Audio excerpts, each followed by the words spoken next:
రూపాయల ఆరోగ్య బీమా పథకాన్ని అందుబాటులోకి తీసుకొచ్చేందుకు మా ప్రభుత్వం ప్రణాళికలు చేపట్టింది. ఈ ఏడాదిలోనే ఈ పథకాన్ని అమల్లోకి తేనున్నాం. దీంతో పాటు ఆసుపత్రుల్లో మందుల సరఫరా, మెరుగైన వైద్య సేవలు, పారిశుద్ధ్యం వంటివి ఇప్పటికే చేపడుతున్నాం అధ్యక్ష. 25-26 ఆర్థిక సంవత్సరానికి వైద్య ఆరోగ్య మరియు కుటుంబ సంక్షేమ శాఖకు 19,264 కోట్ల రూపాయల కేటాయింపును ప్రతిపాదిస్తున్నాను అధ్యక్ష. పంచాయతీరాజ్ మరియు గ్రామీణాభివృద్ధి.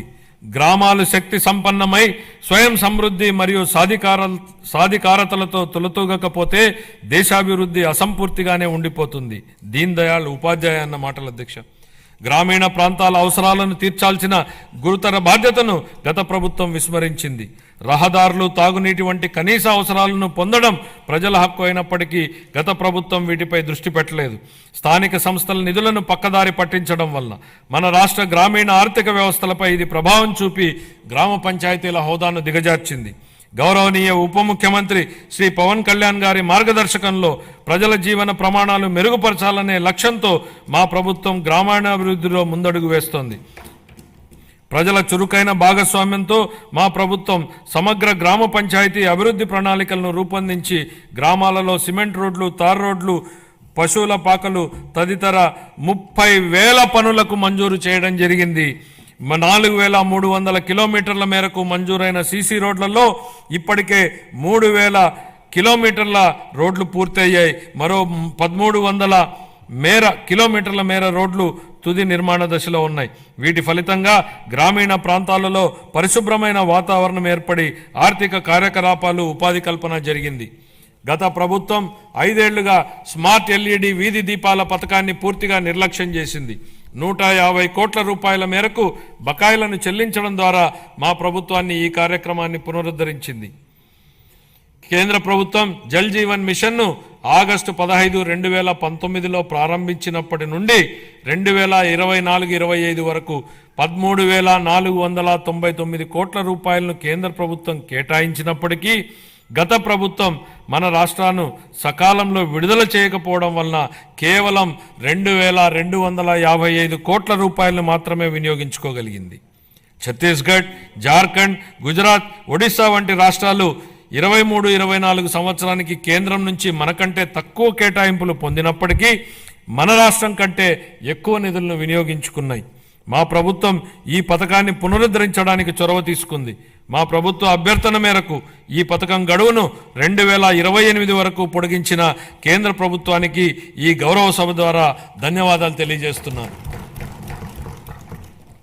దీనిలో భాగంగా సుస్థిర ఉపరితల నీటి రిజర్వాయర్ల నుండి 95.44 లక్షల గ్రామీణ గృహాలకు నీరు అందించాలని మా ప్రభుత్వం లక్ష్యంగా పెట్టుకుంది.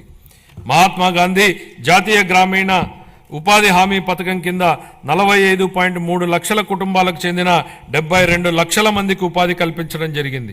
మా ప్రభుత్వం రైతులకు మేలు చేకూరేలా పొలాలకు అనుసంధాన రహదారులు వేస్తోంది. అన్ని గ్రామాలలో స్వచ్ఛ భారత్ మిషన్ కింద ఘన మరియు ద్రవ వ్యర్థాల నిర్వహణ కార్యకలాపాలను చేపట్టడం వలన అవి పరిశుభ్రమైన మరియు ఆదర్శ గ్రామాలుగా మార్పు చెందనున్నాయి. గ్రామీణ ప్రాంతాల్లో మౌలిక వసతులు, రోడ్ల నిర్మాణం విషయంలో గత ప్రభుత్వాల నిర్లక్ష్యాల వలన భయంకరమైన భరింపశక్యంగాని వారసత్వం మా ప్రభుత్వానికి వచ్చింది అధ్యక్ష. పల్లెల్లో ఎక్కడ చూసినా గుంతలమైన రోడ్లే కనిపించాయి. వంతెనలు లేక కనెక్టివిటీ లేని గ్రామాలకు అనుసంధానం ఏర్పడుతున్న ఈ రోజుల్లో రోడ్లు సరిగా లేక గ్రామాలకు అనుసంధానం లేని పరిస్థితి గత ప్రభుత్వంలో ఏర్పడింది. ప్రధానమంత్రి గ్రామీణ సడక్ యోజన, ఆంధ్రప్రదేశ్ గ్రామీణ రహదారుల అనుసంధాన మరియు ప్రాజెక్టు మరియు జాతీయ వ్యవసాయ మరియు గ్రామీణాభివృద్ధి బ్యాంకు నిధుల కింద ఈ రోడ్లను అభివృద్ధి చేసే ప్రయత్నాలను ప్రారంభించాం. అన్ని వాతావరణ పరిస్థితులను తట్టుకోగలిగే రహదారులను నిర్మించి అనుసంధానతను కల్పించే దిశగా PM జన్మన్ పథకం మన రాష్ట్రంలో అమలు చేయబడుతోంది. 2025-26 ఆర్థిక సంవత్సరానికి గాను పంచాయతీరాజ్ మరియు గ్రామీణాభివృద్ధి శాఖకు 18,847 కోట్ల రూపాయల కేటాయింపును ప్రతిపాదిస్తున్నాను. పట్టణాభివృద్ధి. వేగంగా పెరుగుతున్న జనాభా దృష్ట్యా సమర్థవంతమైన పట్టణ ప్రణాళికను రూపొందించడం చాలా ముఖ్యం. పెరుగుతున్న పట్టణీకరణ అవసరాలను తీర్చడానికి అనుగుణంగా అభివృద్ధి చెందుతున్న నగరాలు మౌలిక సదుపాయాలను కలిగి ఉండాలి. రాష్ట్రాన్ని సర్వనాశనం చేసేలా ప్రణాళికాబద్ధంగా వికేంద్రీకరణ మంత్రాన్ని జపించిన గత ప్రభుత్వం బిల్లుల చెల్లింపుల విషయానికి వచ్చేటప్పటికి మాత్రం కేంద్రీకృత విధానాన్ని అమలు చేసింది. ఉదాహరణకు మున్సిపాలిటీలలో చేసే చెల్లింపులను గత ప్రభుత్వం కేంద్రీకృతం చేసింది అధ్యక్ష. దీని ద్వారా స్థానిక స్వపరిపాలన స్ఫూర్తికి గత ప్రభుత్వం పాతరేసింది.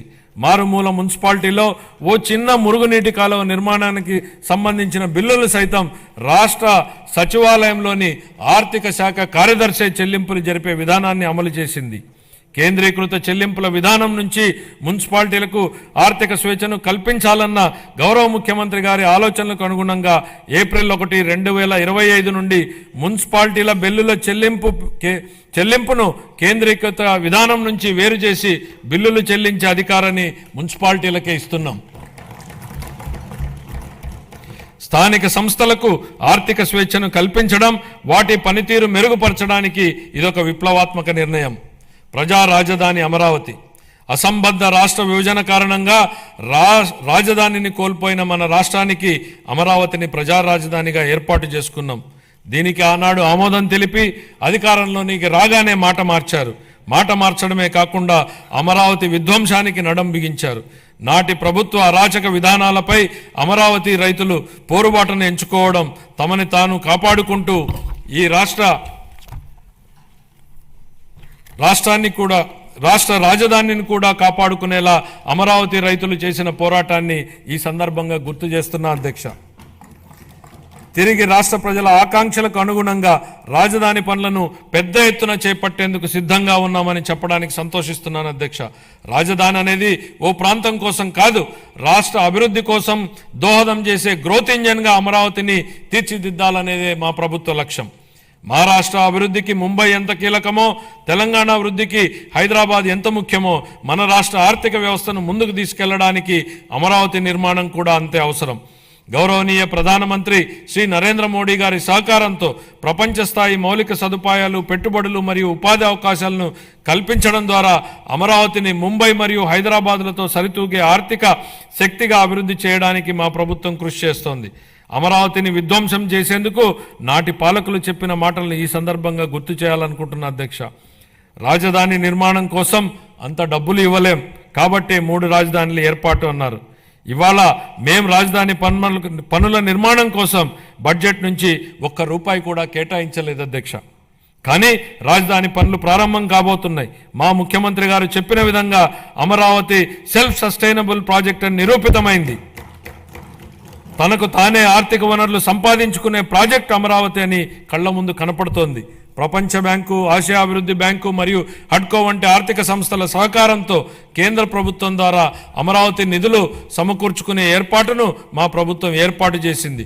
దీంతో బడ్జెట్ సహాయం లేకుండానే స్వీయ పెట్టుబడి వనరులు కలిగిన రాజధాని నగర ప్రాజెక్టుగా అమరావతి మారింది. మా ప్రభుత్వం